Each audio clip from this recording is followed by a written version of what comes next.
আসসালামু আলাইকুম। ইলিশই একমাত্র মাছ যে মাছ অনেক রেসিপি দিয়ে রান্না করা যায়, আর যে রেসিপি দিয়ে রান্না করা হোক ইলিশ খেতে অসাধারণ লাগে। আজকে সরিষার তেলে হাতে মাখা ইলিশের রেসিপি শেয়ার করব। আশা করছি রেসিপিটা আপনাদের ভালো লাগবে। ভালো লাগলে একটা লাইক দিয়ে উৎসাহিত করবেন আর চ্যানেলটি সাবস্ক্রাইব করে পাশেই থাকবেন। তাহলে চলুন দেখিয়ে দিচ্ছি কিভাবে সরিষার তেলে হাতে মাখা ইলিশ ভুনা করি। এর জন্য এখানে লেজ আর মাথা ছাড়া প্রায় 10 পিসের মতো ইলিশের টুকরা নিয়ে খুব ভালোভাবে ধুয়ে পরিষ্কার করে পানি ঝরিয়ে নিয়েছি। মাছের টুকরাগুলো সরাসরি প্যানে দিয়ে দিচ্ছি। স্বাদ মতো লবণ দিয়ে দিলাম।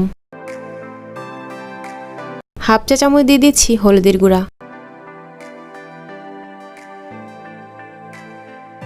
1.5 চা চামচ দিয়ে দিলাম লাল মরিচের গুঁড়া,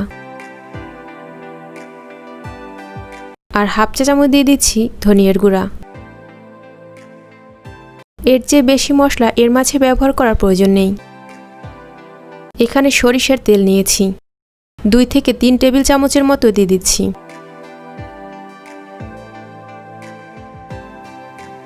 1/3 কাপের মতো নিয়েছি পেঁয়াজ বাটা। এই রেসিপিতে পেঁয়াজ বাটার পরিমাণটা একটু বেশি লাগে।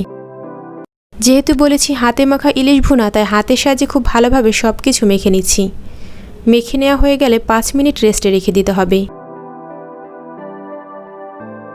5 মিনিট পরে রান্নার জন্য চলে যাচ্ছি। যে বাটিতে পেঁয়াজ বাটা রেখেছিলাম বাটিটা ধুয়ে সামান্য পরিমাণে পানি দিয়ে দিচ্ছি।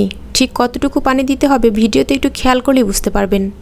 এর থেকে বেশি পানি দেওয়ার প্রয়োজন নেই। পানিটা যখন এরকম ফুটে উঠবে ঢাকনা দিয়ে ঢেকে চুলার আঁচটা মিডিয়াম টু লোয়ের মাঝামাঝি রেখে 10 থেকে 15 মিনিটের জন্য রান্না করে নিচ্ছি। 10 থেকে 15 মিনিট পরে ঢাকনা তুলে মাছগুলো উল্টে দিচ্ছি।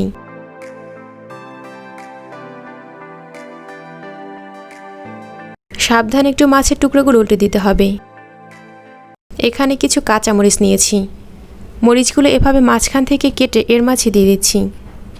এ পর্যায়ে মাছের মাঝে কাঁচামরিচ ব্যবহার করলে দারুণ একটা ফ্লেভার পাওয়া যাবে।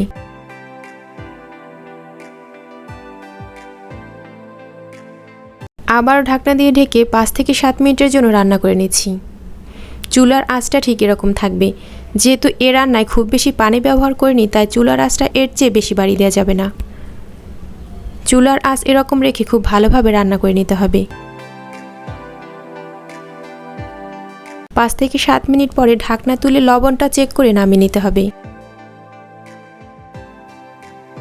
রেসিপিটা ভালো লাগলে ট্রাই করবেন, আর প্লিজ আমার চ্যানেলটি সাবস্ক্রাইব করে পাশে আসা বেল আইকনটি প্রেস করে রাখবেন এ ধরনের নিত্য নতুন ভিডিও পাওয়ার জন্য।